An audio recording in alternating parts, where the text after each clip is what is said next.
আসসালামু আলাইকুম। আমার হাতে যেটি দেখা যাচ্ছে এটি হলো পিত্তথলি। আমরা ল্যাপারোস্কোপির মাধ্যমে বের করে নিয়ে আসছি। পৃথিবীর সবচেয়ে বেশি যে অপারেশন সেটি হচ্ছে পিত্তথলি পাথরের সার্জারি। সুতরাং এই পিত্তথলি পাথরের সার্জারি নিয়ে অনেক প্রশ্ন, সবচেয়ে যে কমন প্রশ্নটি আমরা শুনি যে এই সার্জারি করার পরে রোগী কি আগের মতো তৈলাক্ত খাবার যেমন খাসি, গরু, পোলাও, কুমড়া, বিরিয়ানি বা খিচুড়ি বা তৈলাক্ত খাবার খেতে পারবে কিনা? আসলে সবই খেতে পারবে। অপারেশনের পরে 7 দিন তৈলাক্ত খাবার কিছু সময়ের জন্য অ্যাভয়েড করতে হয়। 7 দিন পরে সে আস্তে আস্তে সব খাবারই কিন্তু আবার আগের মতো খেতে পারে।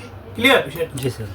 তবে এটা ঠিক, গবেষণায় দেখা গেছে 2 থেকে 3% রোগী প্রথম দিকে তৈলাক্ত খাবার খেতে সমস্যা হয়, কারো একটু কনস্টিপেশন হয়, কারো একটু অ্যাসিডিটির সমস্যা হয়, কিন্তু সময়ের সাথে সাথে সেই সমস্যাগুলো আবার চলে যায়।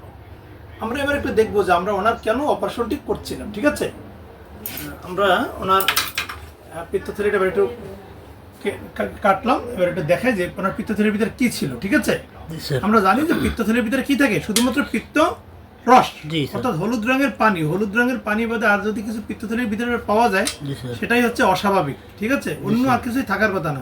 কিন্তু আমরা দেখবো যে ওনার পিত্তথলির ভিতরে কি ছিল। কি দেখতেছেন এগুলা? অনেক পাথর বেরোচ্ছে না? ঠিক আছে, আমরা অপারেশন অত্যন্ত সুন্দরভাবে শেষ করেছি। 7 থেকে 8 মিনিট সময় লাগিয়েছে। কতগুলো পাথর আছে? 1 ফোঁটা ব্লিড